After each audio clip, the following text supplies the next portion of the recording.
now. Good to have you back on the show. So now we have to accept that there will be disruption from your colleagues' words. How is disrupting children's GCSEs and A-levels going to get you a result with the government? I'm confused. Good morning. Morning, Nick. It's good to be back with you. What I want to say to your listeners is there is disruption in schools every day, not just during our strike periods, but every day. I'd urge you, Nick, to look at the work of Jack Worth. He's the education economist who works for the National Foundation for Education Research, not a union body. He says the government's going to miss its secondary school recruitment target by possibly 50% this year.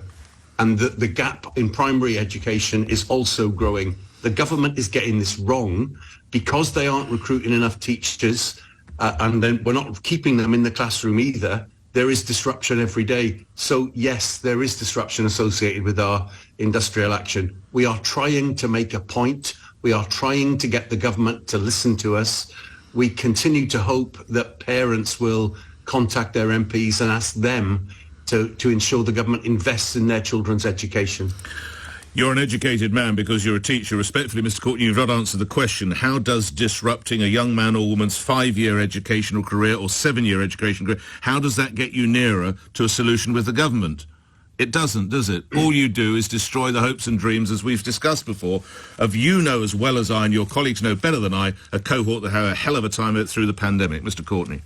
Yes, this cohort, the worst affected, aren't they? They are hit so hard by COVID. And then hit every week.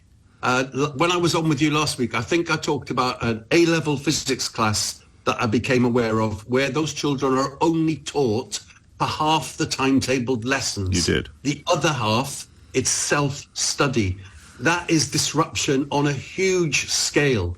The aim of our industrial action is not disruption, but it is to make a point that by sacrificing our salaries on these days, by getting parents' attention, getting politicians' attention, and then hoping that parents will contact their MPs.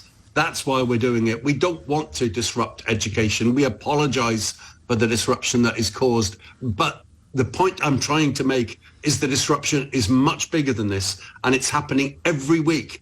And Nick, the way you presented that case, you should be getting Gillian Keegan on, asking her how she justifies the disruption every week. I look forward to speaking. Because they aren't recruiting enough teachers into the profession. I assure you I look forward to speaking to the Education Secretary. It's the Foreign Secretary we have today, but those points are noted. Before I say farewell to you, would you welcome the possibility of concerted action with your union, the ASCL, the NASUWT and all the other teaching unions? Would you welcome that, Mr. Courtney?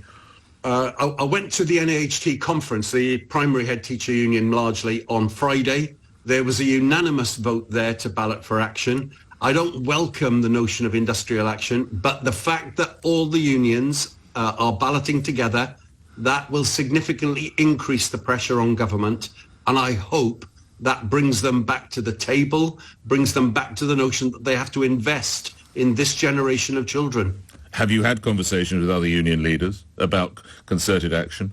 Yes, we have. We had a joint press conference at the NAHT conference on Friday of last week. But all the other unions, the ACL and others, have you spoken with them? Yes. Jeff Barton from ASCL, that's press conference, Patrick Roach from the NASUWT, and Paul Whiteman from NAHT. We're all meeting together and discussing these things. And Mr. Courtney, if there were to be a concerted action, would that be for this school year or the new school year, next school year?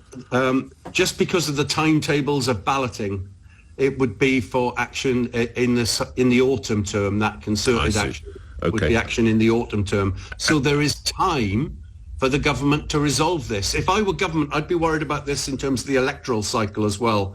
I don't know when they'll have a general election, but is it going to be May 24 or October 24?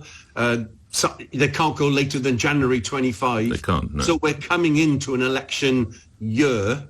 If I were government, I would want to resolve this before they get into that election year, because they wouldn't want head teachers and teachers talking to parents telling the truth about what the situation is in schools, where so many schools have stopped teaching computer science. Is it lastly fair to say, Mr. Courtney, this is as militant as you've ever seen the mood, not just among your own union, but your colleagues in other unions as well?